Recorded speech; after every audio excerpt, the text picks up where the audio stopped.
My name is Mark Anderson, and if you had asked me 2 years ago, I would have said my life was nothing short of perfect.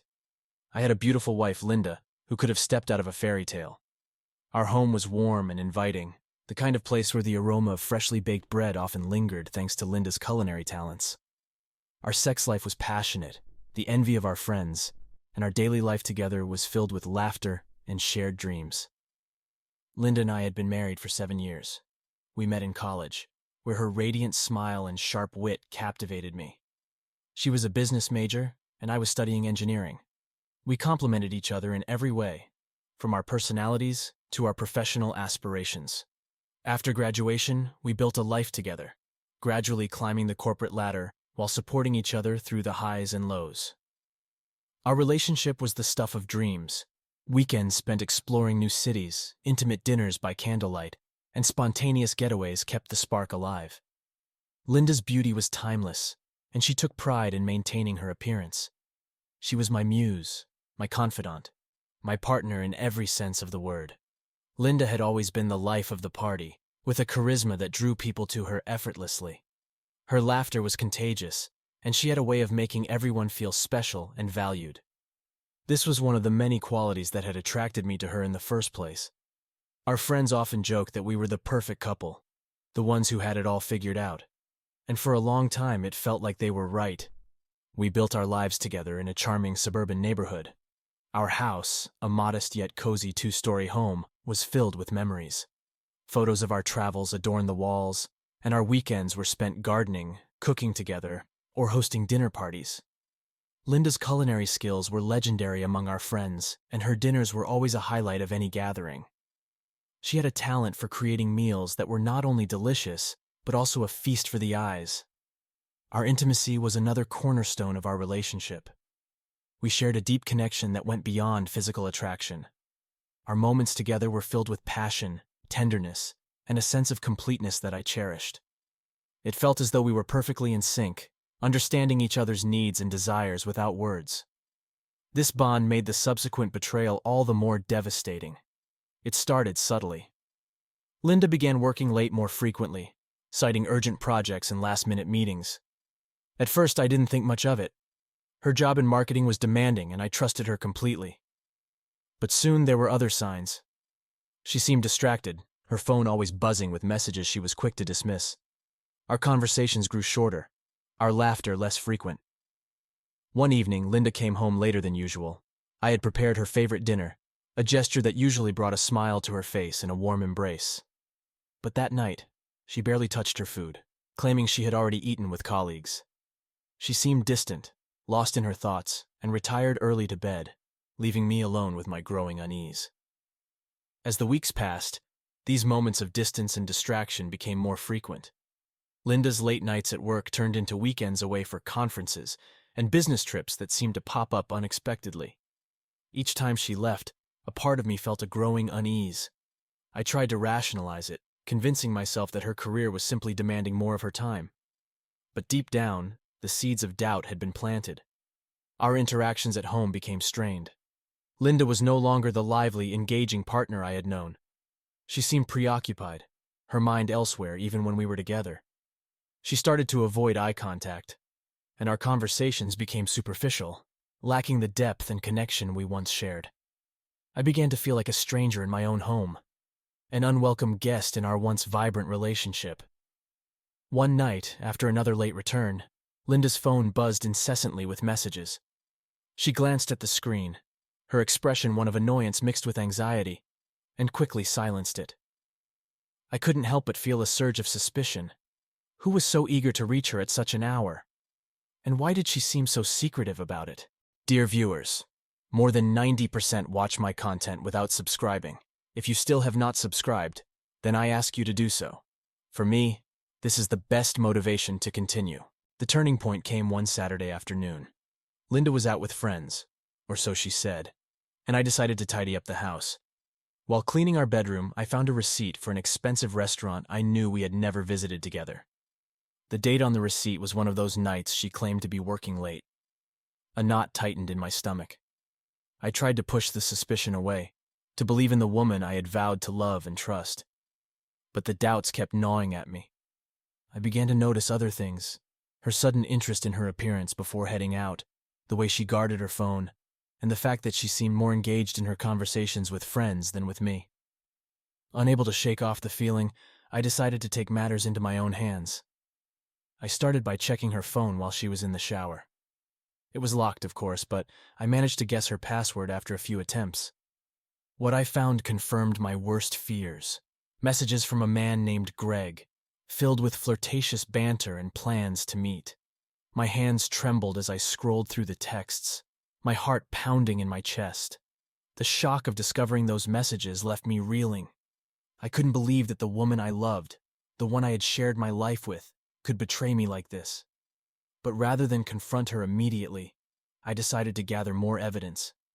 I needed to be certain, to understand the full extent of her infidelity. I began to notice patterns in her behavior. Linda's sudden urgency to leave the house, the mysterious phone calls she took in private, and the frequent text messages all pointed to something more than just a demanding job.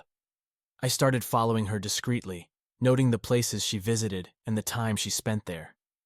I installed a tracking app on her phone, something I never thought I would do, but desperation had driven me to extremes. Days turned into weeks, and my suspicions were confirmed time and again. I followed her to the same upscale restaurant, watching from a distance as she laughed and flirted with Greg. I felt a mix of anger and heartbreak, but I knew I needed a solid plan before confronting her. Each sight of them together was like a dagger to my heart, but I steeled myself, determined to gather irrefutable proof. I took photos of them together, capturing their intimate moments from a distance. I recorded their conversations whenever I could, using a small digital recorder I had purchased for this purpose. I even hired a private investigator to follow Linda when I couldn't, ensuring that I had a comprehensive record of her activities. The investigator's report was thorough, documenting their meetings and even providing additional evidence I hadn't been able to gather myself. My findings painted a clear picture of their affair. They met regularly, often during the times Linda claimed to be at work or with friends. Their messages were filled with plans for the future, declarations of affection, and details of their clandestine meetings. It was evident that this wasn't a fleeting fling but a full-blown relationship. Each new piece of evidence felt like a betrayal anew. The woman I had loved and trusted was leading a double life, and every proof of her infidelity deepened the wound. Yet, I remained calm, methodical. I wanted to make sure that when I confronted her, there would be no room for denial or excuses. I wanted her to face the full weight of her actions. I compiled all the evidence into a detailed dossier, organizing it chronologically. Photos, text messages, recordings, and the private investigator's report were all included. It was a painstaking process, one that required me to relive the pain of her betrayal repeatedly. But it also strengthened my resolve, reinforcing my decision to see this through to the end. During this period, I confided in a few close friends, seeking their advice and support. Their reactions were a mix of shock, anger, and sympathy. They urged me to confront Linda, to not let her continue deceiving me, but I wasn't ready yet. I needed to be fully prepared, both emotionally and strategically. Dear viewers, I ask you to subscribe to the channel under this video. I will be very grateful to you. It was a quiet Tuesday evening when I finally decided to confront Linda. I had gathered enough evidence, photos, messages, even recordings of their conversations. I waited until she was home, sitting across from her at the dinner table. "Linda, we need to talk," I said, my voice steady despite the turmoil inside me. She looked up, surprised. "What about Mark?" I took a deep breath, feeling the weight of the words I was about to utter. "I know about Greg." Her face paled, and for a moment, she was speechless. Then she tried to deny it, but I cut her off, laying out the evidence in front of her. She stared at the photos, the printouts of messages, and the recordings, her eyes wide with shock. "Why?" I asked, my voice breaking.